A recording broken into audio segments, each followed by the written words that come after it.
ရန်ကုန်မြို့လေခေါင် Beautyland Hotel အခန်းအမှတ်900နှစ်တွင်အမျိုးသမီးတဦးကိုအပိုင်းပိုင်းခုတ်ထစ်ပြီးတပ်ဖြတ်ခံရပြီးလူသက်တရခန့်ဖမ်းမမိသေးကြောင်းသိရပါတယ်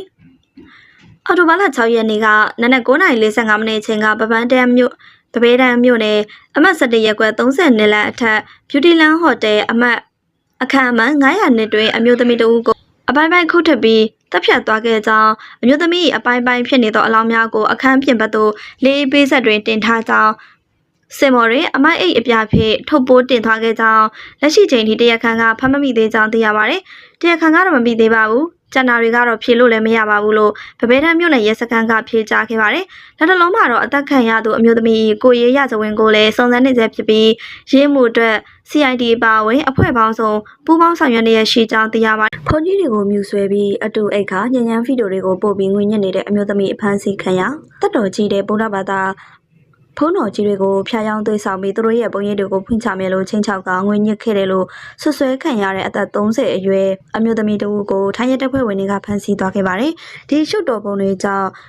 ဖုန်ကြီးနေဆုံးကိုပါကဓာတ်ပုံတွေဗီဒီယိုဖိုင်တွေအပြင်ချစ်ကြိုက်ကြောင်းစာတို့တွေနဲ့ငွေညှစ်ခံရတဲ့နောက်လူဝစ်လဲခဲ့ရတယ်လို့သိရပါတယ်။ဝိလဝင်းကငွေကြေးကြိုးများအတွက်ဖုန်ကြီးတွေကိုပြစ်မှတ်ထားတယ်လို့ဆွဆွဲခံရပြီး3နှစ်အတွင်းမှာဘတ်ငွေတန်385ခန့်ရရှိထားပြီးဖြစ်ကြောင်းအဲ့ဒီငွေအများစုကိုတော့ online လောင်းကစားမှာသုံးဆွဲထားတယ်လို့သိရပါတယ်။တရက်မှာတော့သူမကကိုဝင်ရှိနေတယ်ဆိုပြီးအကြောင်းပြကဖုန်ကြီးတစ်ပါးထံမှာ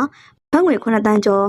တောင်းဆိုခဲ့ပါတယ်။သူမကိုဘန်ကောက်မြို့နီကနေရာမှာဖမ်းဆီးခံရပြီးငွေညှစ်မှုငွေချစ်ခွာချမှုနဲ့ခိုးရပါပစ္စည်းလက်ခံမှုတွေနဲ့ဆွဆွဲချက်တင်ထားတယ်လို့သိရပါတယ်။ဒီရှုတော်ပုံတွေဟာထိုင်းနိုင်ငံရဲ့ဗုဒ္ဓဘာသာတိုင်ဝမ်ကိုလောက်ခတ်စေခဲ့ပြီးဘုန်းကြီးတွေရဲ့ကျင့်ဝတ်နဲ့ဘုန်းကြီးကျောင်းတွေရဲ့ဗန္ဒာရေးတွေပေါ်ပုံမတင်ကျက်တဲ့စီကံတွေချမှတ်ဖို့အတွက်တောင်းဆိုမှုတွေဖြစ်ပေါ်လာခဲ့ပါတယ်။အာဏာပိုင်တွေကတော့တနိုင်ငံလုံးတိုင်းတာနဲ့စုံစမ်းစစ်ဆေးမှုတွေပြုလုပ်နေပြီးဘုန်းကြီးကျောင်းတွေရဲ့အကျင့်ပြတ်မှုတွေကိုတိုင်ကြားဖို့အတွက်အရေးပေါ်ဖုန်းလိုင်းတစ်ခုကိုလည်းဖွင့်လှစ်ထားတယ်လို့ဆိုပါတယ်။တဲ့မြတ်သူကိစ္စယောက်ျားဖြစ်သူပြောပြီးဇူလိုင်4ရက်နေ့ကသူ့ရဲ့မိန်းမဖြစ်သူဖုန်းဆက်သွယ်ပြတ်တောက်သွားခဲ့တာကြောင့်စိတ်ပူပြီးတင်ခဲ့တာလို့ဆိုပါတယ်။အဲ့ဒီနေ့မှာတော့အဲ့ဒီမနက်ပိုင်းမှာ post တင်ခဲ့သူနဲ့မြတ်သူတို့ကြားအလုပ်ကိစ္စလေးနဲ့စကားများထားခဲ့ကြတာပါ။အဲ့ဒီနောက်ပိုင်းမှာတော့ညဘက်မှာမြတ်သူကသူ့မစီခဏသွားရင်းနဲ့ဖုန်းအားကုန်ပြီးဆက်ပိတ်သူတို့သွားခဲ့တာပါ။အဲ့ဒီချိန်မှာတော့ post တင်သူက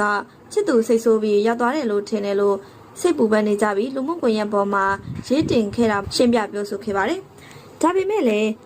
အဲ့ဒီညကမြတ်သူနဲ့အဆက်အသွယ်ပြင်ရခဲ့ပြီး